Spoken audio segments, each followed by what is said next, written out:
나시린의 규례란 제목으로 말씀을 나누기로 원합니다. 우리가 하나님 말씀대로 하면 복 받는다, 말씀대로 순종하면 복 받는다라는 그렇게 말을 합니다. 근데 사실은 하나님 말씀대로 순종하는 그 자체가 복이라는 것을 잊어버릴 때가 있지 않습니까? 그 말씀대로 순종하는 것은 하나님의 통치와 다스림을 받는다는 것이고, 하나님 말씀이 곧 하나님의 칙령이기에 말씀을 따라 우리는 이미 하나님의 다스림과 통치 안에 살아가고 있다는 것을 고백하는 것입니다. 그럼 하나님의 통치 아래 있다는 것은 내가 사는 것이 아니라 하나님의 뜻을 이루어가며 하나님이 나와 함께 살아간다는 것을 고백하는 것입니다. 그래서 하나님께서 우리와 함께 한다는 것이 얼마나 귀한 삶인가를 우리가 고백해야 되는 것입니다. 그런데 그걸 잘 느끼지 못할 때도 있는 것 같습니다. 그럼 하나님의 통치 아래 사는 것이 바로 행복이고 삶의 모든 불안한 요소를 물리칠 수 있는 그런 삶이라고 얘기하는 것입니다. 그럼 우리가 성경은 말씀대로 행하는 자를 향해서 복이 있다라고 그렇게 말씀합니다. 특별히 이스라엘 백성을 하나님께서 선택하여 부르셨다라고 그렇게 얘기합니다. 그리고 하나님을 섬기는 민족으로 제사장의 나라로 불렀다라고 그렇게 얘기합니다.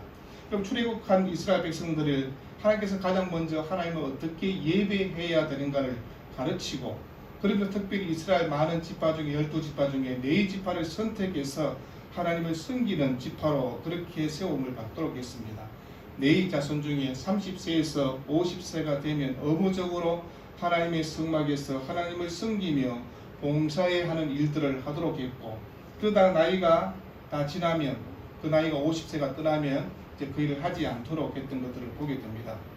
여러분, 다른 지파에 비해서 특별히 이스라엘 가운데 하나님께서 헌신하고자 하는 사람들이 없었을까를 생각해 봅니다. 하나님 왜 꼭 네 지파여야만 됩니까? 우리도 하나님을 섬기고 싶습니다 라는 마음이 들지 않겠습니까? 하나님, 그래서 하나님께서 오늘 이 말씀을 통해서 특별히 네 지파는 아니지만 너희들이 하나님 앞에 서운하여 살아갈 수 있는, 하나님을 섬길 수 있는 길을 주겠다고 그렇게 말씀했습니다. 이제 말씀에 이스라엘 자손에게 전하여 그들에게 이르라, 남자나 여자가 특별히 서원 곧 나시린의 서원을 하고 자기 몸을 구별하여 여호와께 드리려고 하면, 그렇게 얘기합니다. 서원하다 히브리어는 팔라란 단어입니다. 근데 여기서 말한 서원은 어렵고 힘든 서원, 독특하고 색다른 서원, 통상적인 서원과 다른 특별한 서원이라는 것을 얘기하는 것입니다. 일반적으로 우리 서원은 하나님 이렇게 해주시면 제가 하나님께 이런 일을 하겠습니다 라는 서원들이 많이 있습니다. 그런 서원이 아니라는 것을 얘기하는 것입니다. 나시린의 서원은 하나님 앞에서 정말 내가 하나님을 더 가까이 나아가서 하나님을 섬기는 삶을 살겠습니다 라고 그렇게 얘기하는 것입니다. 그래서 하나님을 섬기는 열망을 갖고 서원하는 것을 우리에게 성경은 말씀하고 있습니다. 나시린 그랬습니다. 헌신하다는 뜻을 가졌습니다. 자신의 삶을 하나님께 구별하여 드리는 사람. 그래서 나시린의 헌신은 보통 특정 기간 동안 그렇게 되기도 했습니다.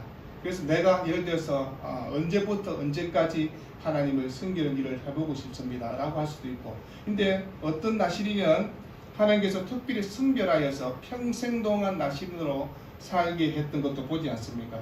삼손 같은 경우는 태어나면서부터 나시린으로 그렇게 구별되었습니다.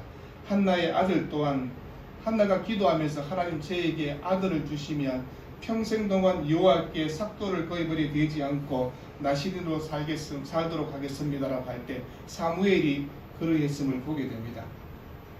그럼 근데 우리가 서원을 할 때 나시린은 그러면 그 남자만 할 수 있습니까? 라고 얘기하면 그렇지 않습니다. 남자나 여자나 누구나 다 같이 동일하게 나시린의 서약을 할 수 있고 하나님께서 구별된 삶으로 헌신할 수 있습니다. 짧게는 3개월에서 평생 동안 하나님을 섬길 수 있는 기회를 허락해 주셨습니다. 그럼 이스라엘 백성들은 제사장이 될 수 있는 것은 아무나 될 수 없다는 것을 알고 있지 않습니까? 태어날 때부터 이미 정하여져 있다라고 그렇게 얘기하는 것입니다. 근데 보통 사람들이 지켜보면서 제사장들이 섬기는 일들 보면서 또 내인들이 하는 일들 보면서 하나님 저도 이 거룩한 일들 이 일에 함께 하고 싶습니다라고 할 때 하나님께서는 이 일에 책임과 의무를 주시면서 나시린의 기회를 허락했다는 것입니다. 히브리서 5장 4절에 이 종기는 아무도 스스로 취하지 못하고 오직 아론과 같이 하나님의 부르심을 받은 자라야 할 것이라. 아론의 자손을 통해서 제사장의 종기한 직분을 주셨다라고 그렇게 얘기합니다. 근데 보통 이스라엘 백성들은 이 일을 경험할 수 없기 때문에 어떤 사람은 부러워하기도 했을 것입니다. 아마 그런 직분 앞에서 내가 나시린의 제도를 통하여서 하나님을 섬길 수 있는 기회를 하나님이 주셨다는 것을 얘기하는 것입니다. 좀 구약 시대만 허락했던 그 삶이 아니라 오늘날에도 동일하게 이 나시린의 삶은 적용될 수 있다고 그렇게 얘기하는 것입니다. 2절에 특별한 서원, 곧 나시린의 서원을 하라 그랬을 때, 여러분 성경에서 서원 그렇게 말을 했을 때 어떤 맹세보다는 더 뛰어난 것으로 그렇게 사용되기도 했습니다.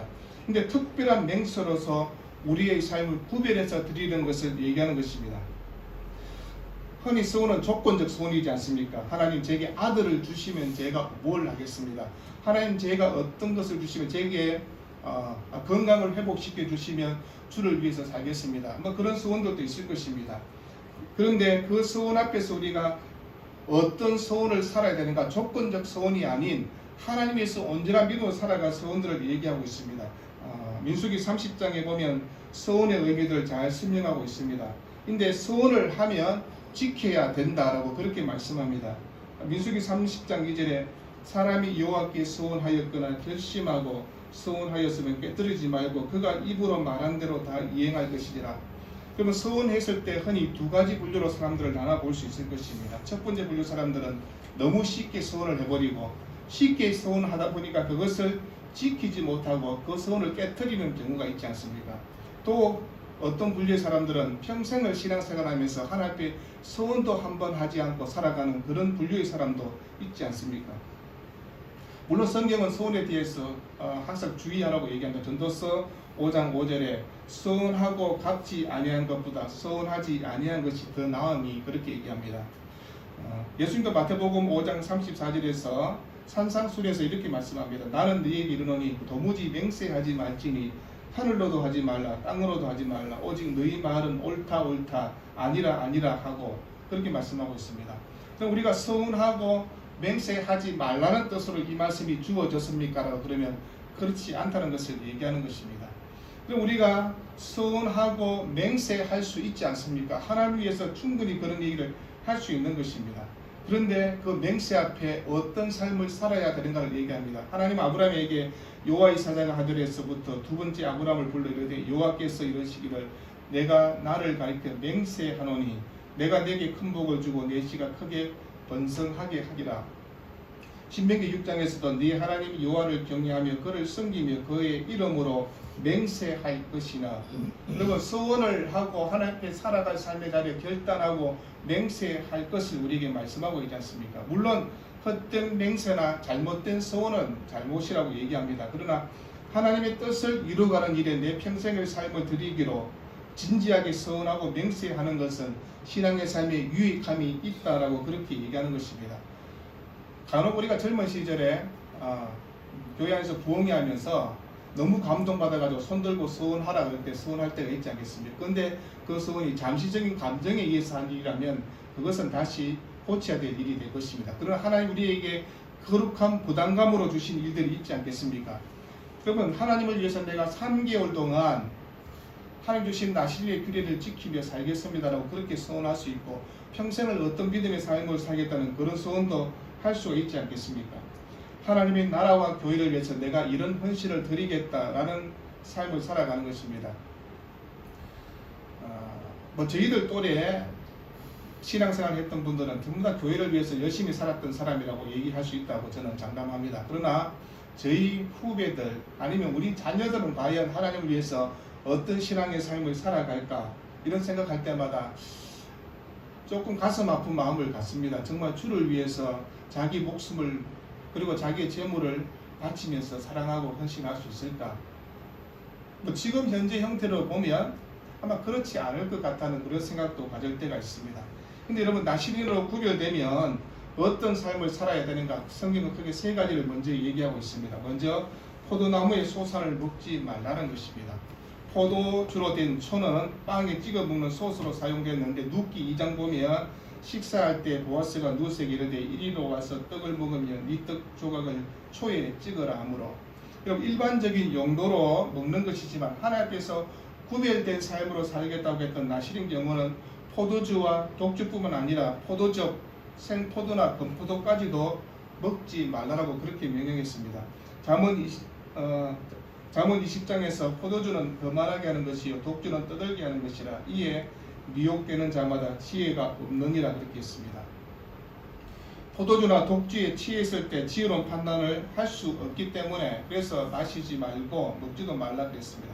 그러면서 하나님은 포도나무에 나오는 그것들을 다 먹지 말라고 했습니다. 이건 우리에게 주는 교훈은 세상 쾌락을 상징하는 것을 얘기하는 것입니다. 세상 쾌락을 좋아하는 것들을 다 멀리하고 세상과 구별되어 하나님을 섬기라는 뜻으로 얘기하는 것입니다. 그래서 세상의 즐거움이나 재미에 침해하지 말고 하나님을 섬기는 일에 최선을 다하라 그렇게 말씀하는 것입니다. 그럼 포도를 발효시키고 술이 되고 포도를 짜면 즙이 되는데 아무래도 사람들이 악한 본성 가운데 여러분 술이 어디까지 즙인지 항상 경계는 애매모호한 것입니다. 그래서 그런 것에 대해서 결코 유혹하지 말라고 얘기합니다. 여러분 중세에 있었던 수도사들을 한번 떠올려 보십시오. 그들은 돼지고기나 소고기 먹는 것은 제약시했습니다. 그래서 고기는 먹지 말라고 그렇게 가르쳤습니다. 그런데 고기는 먹지 말라 하면서도 술은 먹어도 괜찮다고 그렇게 얘기했습니다.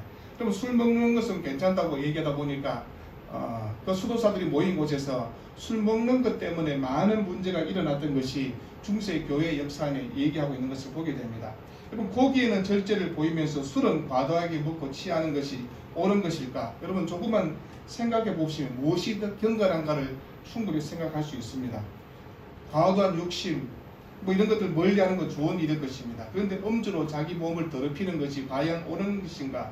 그럼 그것은 우리 마음속에 탐욕의 근거를 두고 하는 행위라고 그렇게 얘기하는 것입니다. 우리의 위선적 신앙이 이런 모습으로 나타날 수 있다는 것을 얘기합니다. 포도주를 금하면서까지 왜 하나님께서 이렇게 말씀했는가를 우리가 생각해 보는 것입니다. 포도주가 달콤하지 않습니까? 그 달콤함의 유혹 속에서 우리의 삶을 쾌락을 쫓아가는 삶을 살아서는 안 된다는 것을 얘기하는 것입니다. 그러면 선한 일에 지혜로워야 되는데 사람들은 악한 일에 훨씬 더 지혜롭습니다. 그래서 하나님께서 이것을 아예 하지 말라고 그렇게 얘기하는 것입니다. 악에 대해서는 흉내도 내지 말라고 그거 보지도 말라고 하는 이유가 바로 그런 뜻입니다. 구별하라는 것이 무엇인가를 성경은 얘기하는 것입니다. 포도나무의 소산이 무엇이든지 금지하라는 것은 세상의 쾌락부터 세상의 즐거움부터 단절하라고 그렇게 얘기하는 것입니다. 그러면 우리는 이렇게 얘기합니다. 야, 세상 살이 너무 재미없고 너무 한대요라는 그런 생각을 가질 수 있을 것입니다. 그건 신앙의 삶의 깊이를 알지 못하니까 그런 얘기를 하는 것입니다. 하나님의 복된 은혜 가운데 하나님을 섬기는 그 기쁨을 느끼는 사람은 세상에 아무리 좋은 즐거움과 쾌락을 줘도 넘어가지 않습니다. 게임 아무리 재밌는 거 여러분 애들이 게임 재밌다고 하는 거 보시면 여러분 재밌습니까? 저는 게임 아무리 봐도 하나도 재미없습니다. 근데 애들은 게임이 재밌다 하잖아요. 아마 그런 예로 충분히 할 수 있을 것입니다. 하나님을 섬기는 일이 기쁘면 즐거운 게임 아무리 무슨 게임 그런 거 하나도 관심이 없는 것입니다. 우리의 신앙에도 하나님의 영광을 바라보고 즐거워하고 하나님 앞에 기쁨으로 살아가는 이 즐거움을 아는 것에 대해서 지금 얘기하는 것입니다. 두 번째는 서약한 기간 동안은 자기 머리를 밀지 말라 그렇게 얘기했습니다.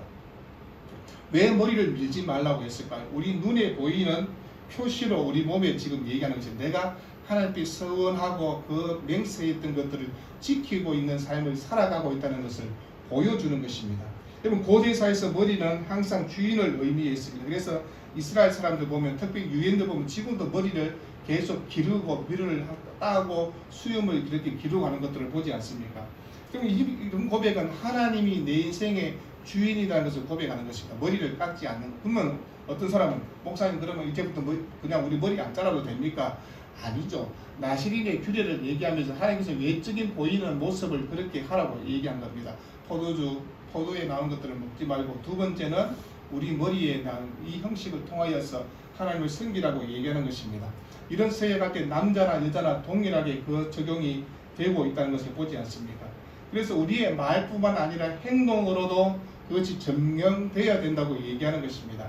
하나님께 서약한 것을 숨기지 않고 드러내고 그래서 사람들 보기에도 저 사람은 나시린의 규례를 지키고 있네라는 것을 보여주라고 그렇게 얘기하는 것입니다. 자랑하라는 뜻은 결코 아니지 않습니까? 그리고 하나님을 향해서 헌신하고 충성하고 맹세하는 것이 자랑거리가 되겠습니까? 그건 당연한 것이라고 얘기할 수 있을 것입니다.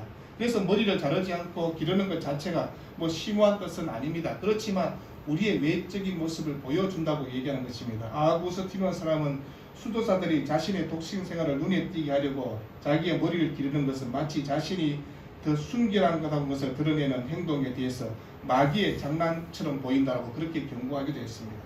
세 번째는 뭐라고 합니까? 시체를 가까이 하지 말라라고 그렇게 얘기했습니다. 그러면 하나님께서 왜 나시린에 향해서 사람의 시체를 만지지도 말고 접촉하지 말라고 했을까요? 여러분, 우리에게 오는 이 죽음은 하나님의 심판 때문에 오는 죽음이지 않습니까? 그래서 심판 때문에 받는 죽음 앞에서 우리가 부패하기 쉽기 때문에, 하나님의 은혜를 떠나기 쉽기 때문에 사람의 죽은 시체를 만지지 말라 그렇게 가르치고 있는 것입니다.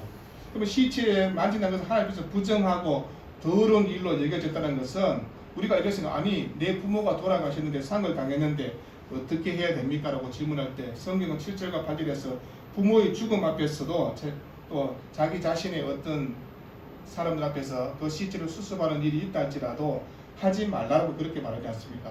아니 우리가 도의적으로 혹시라도 시체를 만지면 어떻게 됩니까? 그러면 하나님께서 나시린의 서약을 지키는 동안에 자기 몸을 구별하여 드리는 날이기 때문에 하나님을 섬기는 일에 다른 일보다 우선해야 된다는 것을 우리에게 얘기하는 것입니다. 그래서 9절과 12절에 보면 혹시 내가 의도하지 않는 가운데서도 옆에 있는 사람이 갑자기 죽게 되는 과정에서 내가 시체를 만지게 되는 일이 있으면 어쩔 수 없이 시체를 접촉했는 경우는, 그래서 시체를 부정하게 된 것을 하기 위해서는 하나님께 어떻게 해야 되는가를 성경은 말씀하고 있습니다. 속죄 제물로 드리고 여호와께서 자기 몸을 구별하여 드린 날을 새롭게 정해서 1년 된 수양을 가져다가 속건 제물로 드려야 된다라고 그렇게 말씀하고 있습니다. 그럼 구별하여 드렸음에도 우리 몸이 더러워질 수 있기 때문에, 그러면 잘못된 삶을 선택했는 그 순간부터 다시 계산하여 하나님을 섬기면 된다라고, 새롭게 서원하여 섬기면 된다고 그렇게 말씀하고 있는 것입니다. 이 나시린의 서원은 하나님이 강요해 사는 것이 아니라 자발적인 서원이라는 것을 먼저 얘기하는 것입니다. 그렇지만 그 서원을 함께 하면서 뭐 빨리 끝마치려고 하는 마음이나 아니면 잘못된 생각으로 그 일을 하면 되지 않는다고 얘기하는 것입니다. 하나님께서 깨끗하고 순결하고 참된 예배로 그렇게 할 때, 그것이 바로 하나님께 구별된 삶으로, 흠이 없는 삶으로 섬겨지는 삶이라고 그렇게 얘기하는 것입니다. 우리가 하나님 중심으로 산다고 그렇게 말씀하지 않습니까? 그런데 정말 우리 마음에서 하나님 중심으로 기쁨으로 자원하여 드리는 믿음의 삶이 무엇인가를 얘기하는 것입니다. 교회는 억지로 강요로 위해 사는 것이 아니라는 것입니다. 성도는 주님 앞에 기쁨으로 나아가서 순종하며 드리는 것을 얘기하면, 이것이 나시린의 규를 통해서 우리에게 가르치는 교훈입니다. 여러분, 나시린의 서약 기간이 끝났을 때 해야 할 일이 있지 않습니까? 14절에 보니까 여호와께 헌물을 드리라 그렇게 얘기하고 있습니다. 번제물로 들 때 1년 된 흠없는 수양 한 마리를 가지고 속죄제물로, 1년 된 흠없는 어린 암양 한 마리로 화목제물로, 흠없는 수양 한 마리와 무교병 황광절이와 고운 가을이 기름 섞은 과자들과 기름 바른 무교 점정을 통해서 소제물과 전제물로 드리라 그렇게 얘기했습니다. 그리고 하나님을 섬기는 일에 즐거운 마음으로 섬겼을 때, 여러분 시간을 정하여서 구별하여 드린 이 모든 앞에 번제물과 화목제물과 속죄제물로 드린다 그렇게 이야기하는 것은 하나님께 서운한 것을 잘 지켰다는 것을 얘기하는 것입니다. 하나님께 자신을 구별하여 드린 이것은 하나님께 거룩한 삶으로 살았다는 그런 흔적이 될 것입니다. 그럼 그렇다면 우리가 잘못되게 기복적인 신앙으로 의무감에 따라서 다른 사람이 하니 나도 하고 그렇게 하지 말라고 얘기하는 것입니다. 그 서원은 의미가 없다라고 얘기하는 것입니다.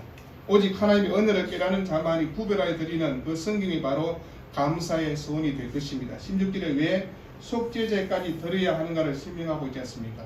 자신을 구별하여 헌신한 기간에 시체로 부정하면 다시 서원을 새롭게 하는 것처럼 우리의 서원 가운데 잘못이 있으면 속죄를 드려야 된다고 얘기하는 것입니다. 그래서 그 이유는 두 가지가 있지 않습니까? 하나는 아무리 우리가 구별하여 자신을 헌신했다 해도 우리 스스로 완전한 거룩함, 깨끗함을 얻을 수 없다는 것을 얘기하는 것입니다. 자신을 구별하여 드렸더라도 우리의 행동에는 항상 흠이 있고 결핍이 있다는 것을 얘기하는 것입니다. 성경은 마음과 목숨과 뜻을 다하여 주 너희 하나님을 사랑하라라고 그렇게 얘기합니다. 그 하나님의 율법 앞에 우리가 정말 나는 그렇게 살았습니다라고 얘기할 수 있는 사람이 얼마나 있겠습니까? 그 말씀을 지켰다고 얘기할 수 있는 사람은 없을 것입니다. 그래서 우리가 구별하여 드렸을지라도 우리의 허물과 죄가 있다는 것을 기억하고 하나님 앞에 그런 속죄 제사를 드린다고 얘기하는 것입니다. 다른 하나는 자기의 봉사로 자기 공로로 돌리지 않기 위해서 그렇게 하는 것입니다. 어느 기간 일정 동안 구별하여 하나님을 섬기고 마쳤을 때 사람 마음속에 교만한 마음이 생기지 않습니까? 내가 김 집사보다는 훨씬 낫네. 하나님을 위해서 나시린의 규례를 지켰고 하나님 앞에 소원도 했고 이런 것을 했다. 이런 마음, 그 자기 성취감, 자기 도취에 빠지면 안 된다고 얘기하는 것입니다. 우리가 늘 하나님 앞에 긴장감을 갖는 것은 무엇입니까? 우리의 마음속에 교만함이 늘 마음속에 있지 않습니까? 내가 이 정도 된다는 생각을 가질 때 여러분 나는 이 정도 했다고 했기 때문에 칭찬받을 만하다라고 생각하지 않겠습니까? 인정해야 된다고. 그럼 그거는 아니라고 성경은 얘기하는 것입니다. 아무리 열심히 주를 섬겨도 하나님 저는 무익한 종입니다라고 그렇게 고백하며 섬기는 것입니다. 하나님께서 섬기고 봉사했던 것들을 자기의 공로로 생각하고 하나님 앞에서 하나님 내가 이 정도 했는데 라고 말하면 그건 안 된다고 얘기하는 것입니다. 모든 것이 하나님의 은혜로 그 일들을 했다는 것입니다. 근데 우리는 하나님의 은혜를 포장하지 않습니까? 내가 무엇을 한 것처럼 그렇게 포장해버리면 그거는 결코 아니라고 얘기하는 것입니다. 자신이 성공적으로 소원을 다 마쳤다 할지라도 우리는 여전히 죄인인 것을 고백하고 하나님 앞에 우리가 늘 항상 두려움과 떨림으로 우리 구원을 완성해가는 삶을 살아가야 된다고 그렇게 얘기하는 것입니다. 우리가 소원을 하면서 이 시대에 우리가 소원을 하지 않는다 할지라도 이 소원의 영적 의미들은 깨달아야 되지 않겠습니까? 하나님께서 허락받지 않고 험하게 접근하는 것은 다 죽이라고 그렇게 명령했습니다. 하나님을 가까이 하는 것은 두려운 일이라는 것입니다. 하나님 앞에 나아간다는 것은 항상 부정적인 잘못된 것들은 다 배제하고 하나님 앞에서 거룩함을 가지고 나아가는 것을 얘기하는 것입니다. 그래서 하나님께서 나시린 제도 중에서 남자나 여자나 하나님을 섬길 수 있는 기회를 따로 허락해 주셨다고 얘기합니다. 왜 내일이만 되느냐? 왜 아론의 아들만 되느냐? 그것이 아니라 하나님을 섬길 수 있는 또 다른 기회를 다른 사람에게 주었다는 것이 이 나시린의 서약의 의무에 특별한 의미가 있는 것입니다. 시편 65편 4절에 주께서 택하시고 가까이 오게 하사 주의 뜰에 살게 하신 사람은 복이 있나이다. 우리가 주의 집 곧 주의 성전의 아름다움으로 만족하리라고 그렇게 말하지 않습니까? 여러분 오늘날에 뭐 특별히 포도즙을 먹지 말고 뭐 죽은 시체를 만지지 말고 뭐 그렇게 얘기하는 일은 없습니다. 그런데 불구하고 우리가 하나님을 섬기는 일에 포도 열매를 먹지 않거나 내 머리를 밀지 않거나 시체를 만지지 않는 규정은 없다 할지라도 하나님을 섬기는 일에 내가 어떤 마음의 자세를 가지고 섬겨야 되는가를 우리에게 이 말씀을 하고 있습니다. 히브리서 4장 16절에 그러므로 우리는 긍휼하심을 받고 때를 따라 돕는 은혜를 얻기 위하여 은혜의 보좌 앞에 담대히 나아갈 것이라고 얘기하는 것입니다. 그럼 하나님을 가까이 섬기는 우리에게 구별된 삶을 살라라고 영적 요구를 하시는 것입니다. 영적 나시린의 삶을 살아라고 그렇게 얘기하는 것입니다. 우리가 지금 뭘 먹고 먹지 말라라 그런 얘기는 결코 아니지 않습니까? 요한일서 2장에 이 세상이나 세상에 있는 것들을 사랑하지 말라. 누구든지 세상을 사랑하면 아버지 사랑이 그 안에 있지 아니하니 그렇게 얘기합니다. 세상을 본받지 말고 세상에 취하지 말고 구별되어서 하나님께 순종하는 삶이 바로 나시린의 영적 삶이라고 얘기하는 것입니다. 그럼 포도주를 마시지 말라는 규례는 성경이 없습니다. 그래서 물어봅니다. 목사님 술 먹어도 됩니까? 네 알아서 해라 합니다. 만디 물어보느냐고.